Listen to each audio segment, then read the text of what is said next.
Former US Vice President Dick Cheney has passed away. And as many go quickly online to eulogize a former vice president, someone who was one of the key leaders of this country coming out of 9/11, the fact of the matter is we all need to come to the realization that this is not someone that we should be eulogizing in the way that we are meant to these figures. As a matter of fact, I honestly believe that Dick Cheney is right up there with George Bush and Joe Biden as one of the most evil men in modern American history. Why is this? I'm going to tell you right here in this video. Be sure to smash that thumbs up, subscribe, and hit that notification bell. When many people look at Dick Cheney's career, they talk about how he was a statesman. They talk about his time as the Secretary of Defense under Bush 1, or most famously, his time as the Vice President under Bush 2. Yet, people tend to gloss over one of his most impactful moments, and that was the way he took leadership post 9/11. Dick Cheney took the reins of the entire Bush administration and especially its foreign policy.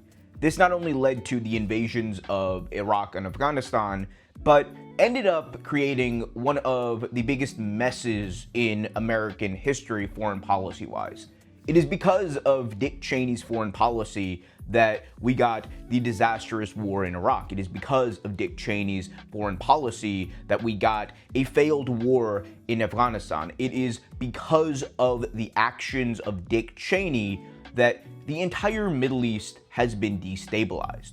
If you are looking for a person to blame for all of the bad things that have happened coming out of the Middle East, whether you're a Republican who talks about mass migration or a leftist like me who is concerned about human life lost, the fact is Dick Cheney is the culprit of all of these issues. Dick Cheney is the reason why a Brown University study found nearly 1 million people died as a result of his policies in Iraq, Afghanistan, Yemen, Syria, and Pakistan. The same study also found that there were several hundred thousands, if not millions more, who were either displaced or injured through that entire ordeal. And his death poses a very important question. How should we deal with the death of figures, important figures in history, but also be honest with ourselves?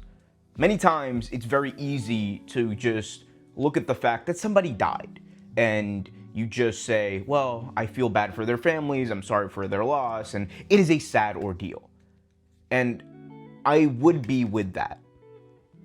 But where's that same energy for the 900,000 plus that were killed because of Dick Cheney?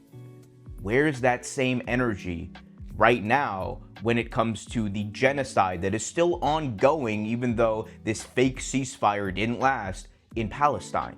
Where's that same energy for the people being slaughtered in Sudan? Where is that same energy for every other human being, whether they be homeless, whether they be dying on the streets or what have you? Where is that? Because if we only have it for people like Dick Cheney, if we only keep that sympathy for people like Dick Cheney, to me, it reeks of a problem of class. We are going to put Dick Cheney on a pedestal because he was a rich, white dude who had all the power in the world, and we're supposed to respect that just on face value? Nuh-uh. I think everyone is a lot smarter than that than they were even 10, 15 years ago. The reality is we need to come to grips with the person that Dick Cheney was. Dick Cheney was not a statesman who had well-crafted foreign policy that was for the best interest of the United States. It was for the best interest of Raytheon. It was for the best interest of his many military-industrial complex buddies who made billions off of the Iraq War. It was not for the good of the people here. The soldiers who died, that we sent them to their deaths.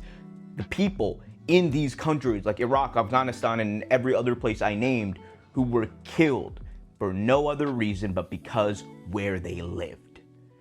And the entire destabilization that has happened in the Middle East because of Dick Cheney. There are a lot of people you can go back and say are evil in hindsight or whatever, but when we are living in these moments and we were reflecting on legacies. And you're going to see a lot of people do this today. You're going to see CNN cover this. You're going to see Fox News cover this. And they're going to use the somber voice of reason. But when you reflect on the lives and legacies of especially powerful and rich people, you have to look at it with some sort of a critical analysis. What was the impact of the life that they lived? What was the impact on human people that they either interacted with or affected throughout their lives? And even the most baseline analysis of Dick Cheney's life tells you exactly what we already know. And that is that Dick Cheney was a fucking monster.